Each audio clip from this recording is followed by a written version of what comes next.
after the whistle starts in Penn Cambria, where this happened. Ethan Weber breaks the tackle, hurdles a man, takes it through open field, and takes this one to the house with a 55-yard score. Big start for the Bison. Take another look at this one with the Christian McCaffrey-esque hurdle. All he's got left at that point is green grass as the Bedford Bison are able to tie this one up, but wasn't enough to topple Penn Cambria. I'm Dylan Price. We'll have more on that game and others around District 6. Plus, can the Golden Eagles remain undefeated as they take on the Bald Eagles at home? And I'm McKenna Wall. We'll have a preview of Penn State's matchup against the Northwestern Wildcats this weekend. After the whistle starts now.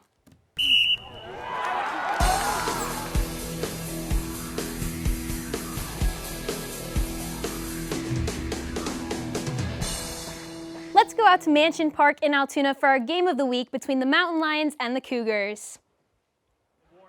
The Altoona Mountain Lions hosting Harrisburg High tonight at the beginning of the second quarter. We see Sean Lee Jr. locates Amir Jones for a 39-yard touchdown pass. Harrisburg went up 12-0 early on. And then again, you see him celebrating to halfway through the second quarter. Sean Lee Jr. to Amir Jones again for a 26-yard touchdown. He's celebrating there. He's got to be excited about this. Then our homecoming royal was crowned for Altoona. Congratulations to Abby Hernkane on being the 2022 homecoming royal. It was 18-0 Harrisburg with 5 minutes left in the second quarter. Sean Lee Jr. finds Kyle Williams on an 85-yard touchdown pass. It was 26-0, and Harrisburg goes on to win 48-0. Harrisburg picks up their 4th win of the season and will play Central Dauphin East at home next week, while Altoona drops to 4-2 and will visit Chambersburg. Our Game of the Week reporter Dugan Lloyd was at that game tonight. Dugan, what did you see in this game? Well, McKenna, as you said, a strong season for the Altoona Mountain Lions. Tonight, not a great night to be the home team. Let's take a look. Altoona stuck to their typical ground and pound approach in this one, but failed to chew clock as the Cougars were on their every move.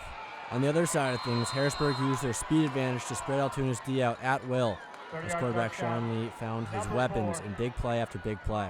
They got a good defense, so really it was just trying to get those open receivers the ball, and we got a good old line, nice young old line. So just running the ball, passing the ball, whatever we could do to get those yards and points on the board. Coming into a highly touted matchup, if you're an Altoona fan, you might want your money back. If you left at halftime, you didn't miss much. Altoona dropping a goose egg on the scoreboard. Just film. We watch a lot of film during the week, so we just got to capitalize off of that. I watch a lot of film. We molded very quickly, like off-season camp, things like that. But it slowed down when we lost our head coach and things like that. So it slowed down. But when he came back, I mean, we were just pushing on all cylinders.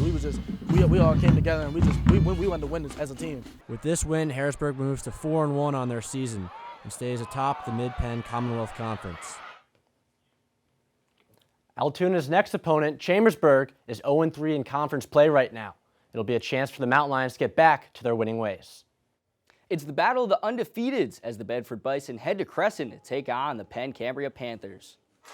The school decided to go tropical on homecoming night. You see the mascot there in his tropical gear to heat things up and get the party started. See them getting ready to get that party started. And on the opening drive, quarterback Garrett Harold does just that. As he says, here comes the boom to Jacob Price, giving the Panthers the first down. Then later in the same drive, Harold gives it to Max Washington for the score. Panthers go up 7-0 early in this one. Then on the ensuing drive for Bedford, quarterback Kevin Ressler shovels it off to Ethan Weber for the 7-yard score, tying it up at 7. Then second quarter on the 3rd and 6th play, Harold sends a pass down the seam to Luke Shaggis for the 34-yard touchdown connection. Penn Cambria up 14-7 later in the quarter, though. Harold keeps it himself and takes it 28 yards to the house, giving Penn Cambria the lead 21-14. And that is all she wrote as the Panthers take down the Bison 27-20. The Bedford Bison fall to 5-1 and ride over to Richland next week, while the number 3 Penn Cambria Panthers look to remain undefeated as they play host to Somerset. The Hollidaysburg Golden Tigers visited Bellefonte tonight to square off against the Red Raiders. This was a beautiful night. You see that sunset right there. It was Bellefonte's 50th homecoming anniversary. You see the homecoming court there getting ready to celebrate. There was 11 minutes left in the second, and Hollidaysburg blocked a field goal and kept Bellefonte at bay after a long drive. You see those guys getting piled up there. What a way to start this game. Then halfway through the second quarter, Tucker Rosman rolls out to his left and throws it up to Ralph Alberano for a 14-yard touchdown. Hollidaysburg went up 7-0 early on. Then, with just a little left in the third, Rossman fakes the give and scrambles, faking out even our cameraman for a 3-yard score.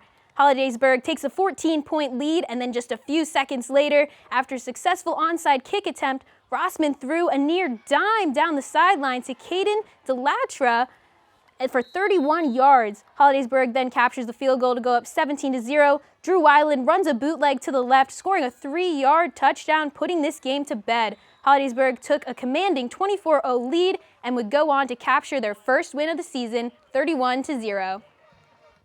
Bellefonte travels to Huntington next week to take on the Bearcats, while Hollidaysburg stays home to take on Oil City.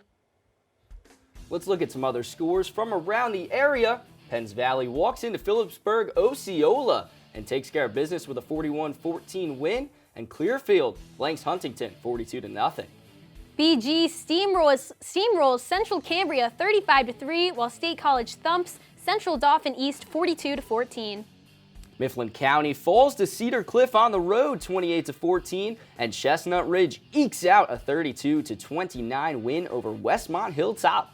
Bellwood Antis dominates on the road against Southern Huntington County 44-7, and Portage squeaks out a win over Homer Center 28-25. The Kerwinsville Golden Tide rode the waves out to West Branch for tonight's matchup with the Warriors. It was homecoming night at West Branch as the classic cars and the crowd roll in here for this one. Set up to be a good one on the first drive. In the first, quarterback Tyler Biggins calls his own number for the score, 6-0 West Branch after the mixed extra point. And then on Kerwinsville's first drive in the first quarter, quarterback Danny McGarry throws a screen to Chris Bedford for a 3-yard touchdown pass. And then on Kerwinsville's next drive, Biggins takes down the opposing quarterback for a sack and forcing a turnover on downs. 13-17 West Branch is the score. See the crowd getting into this one. Later in the game, Wyatt Schwinderski finds the pay dirt to make it 26-13, but West Branch failed the 2-point conversion. Kerwinsville knocking on the door with 3 to go till half. Nick Fegert takes the pitch and punches it in to make it 26-19 West Branch. West Branch would lead 32-19 at half and stave off a Kerwinsville comeback to take this one 32-31. The Kerwinsville Golden Tide dropped to 3-3 and travel to Moshannon Valley next week, and West Branch jumps to 500 and heads to Southern Huntington County next week to take on the Rockets. The NFL's Philadelphia Eagles may remain undefeated, but could the Tyrone Golden Eagles do the same? Let's take a look. On the very first drive of the game, Gavin Eckerly punches it through to find the end zone early, and the extra point gives Bald Eagle the 7-0 lead. You see them celebrating there. This was a great way to start the game. A few short minutes later, Tyrone would strike back as Ashton Walk fires a pass to Dravin Crowell for the touchdown. The game is all tied up 7-7. 8 minutes left in the second quarter. This mascot's getting riled up. The crowd's getting into it. Mikey Snyder gets up to intercept the Golden Eagles' pass attempt, giving the ball back to his defense, but not for long. On the very next play, Colton Miller, he's going to extend and pick off a pass to take the ball right back. Oh, you see that right there. What an amazing catch. The Tyrone drive would stall out, and the game is 14-7 in favor of Bald Eagle going into the second half, but Bald Eagle would carry their momentum to win 31-7, ending Tyrone's undefeated season. Bald Eagle welcomes Phillipsburg Osceola next week, while Tyrone travels to Bison Stadium to take on Clearfield High. Coming up next on After the Whistle, a preview of Penn State's Saturday afternoon matchup. And a budding star is taking Center County by storm. We will see you in a bit, but first, a look at some scores from around the state.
Hello and welcome back to After the Whistle, brought to you by Com Radio, Center County Report, and Penn State's chapter of Awesome. After a big win over Central Michigan last week, the Nittany Lions are back at Beaver Stadium for a battle with the Northwestern Wildcats. Our own Austin Groft has more. A win over Central Michigan launched Penn State to a number 11 ranking nationally. Next for the Nittany Lions is the heart of their Big Ten schedule. First up, their Big Ten home opener against Northwestern. Leading the charge on the offensive line for the Wildcats is 6'4" junior Peter Skoronski, who's projected to be a first-round NFL draft pick. Well, we recruited him out of high school as well. Big, athletic, smart. We know how talented he is, got a ton of respect for him, and we know it'll be a challenge on Saturday. Ending with a perfect 3-0 record in the non-conference schedule, Penn State looks ahead to a tough Big Ten slate. Wide receiver Mitchell Tinsley feels his transition to a Big Ten school has gone well and that he's ready for the challenge. At the end of the day, I just want to help my team win. Of course, I came to this level to prove that I can play at the Power 5 level. So, whatever targets or whatever I get, I got to take advantage of my opportunities. Tinsley started the scoring for the Lions last week. He leads the team with 3 total reception touchdowns alongside teammate Bretton Strange. Number 5 doesn't see a big difference playing for a Power 5 school aside from playing in Happy Valley. The fan base is just something different like that, that I've ever been a part of. Just as far as how connected they are, how just even before we even get in the stadium, just the atmosphere as you're walking into the stadium is just crazy. Like I've never seen anything like that. So. The Nittany Lions are slated for a 3:30 kickoff with Northwestern tomorrow. You can listen live on Penn State Com Radio. State High freshman running back Deontay Chevy has been unstoppable for the Little Lions so far this year. Our own Logan Brandis has more on that story.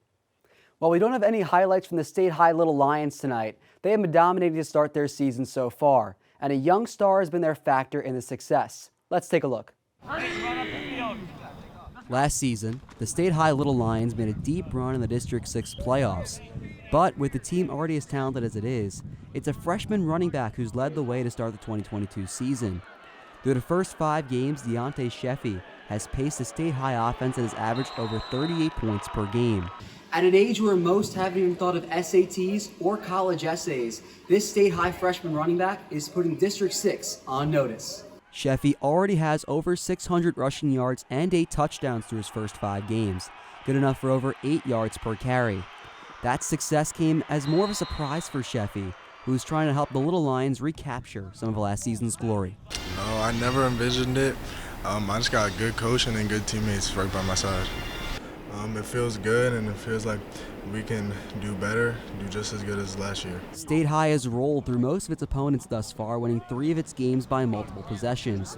For head coach Matt Lintel, he knew as soon as the offseason that Deontay was his man to lead the backfield. He's a kid that jumped in from day one. As soon as he had an opportunity to come and be around us here this summer, he really stood out.